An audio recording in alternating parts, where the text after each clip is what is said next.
اونو این یارو BBC حالا باید را بره، چون صداقت در کارش نیست.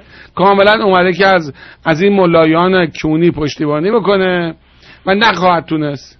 چرا این جنازه را اینا نمیتونن بلند کنن مگر اینکه اومده باشه که به داد، میدونی به کی کمک کنه؟ به اصلاح طلبا. بله. این در حقیقت هدفش اینه که به اصلاح طلبا کمک کنه. چگونه کمک کنه؟ با زدن آخوندا موقعی که یه ذره اوضاع کیشمیشی میشه، با زدن آخوندا اعتماد مردم رو جلب کنه، اون موقع کمک کنه به اصلاح طلبا بیان رو کار. دقیقاً. متوجه که البته کور خونده. ما اینجا هستیم، ملت ایران رو روشن میکنیم. این هم میگیم بهش هوشه. قربانت برم. زنده باشی. درود به شرفت. آقا در خدمت جناب آقای مهران هستیم، مرد بزرگ از این مردان نیک روزگار.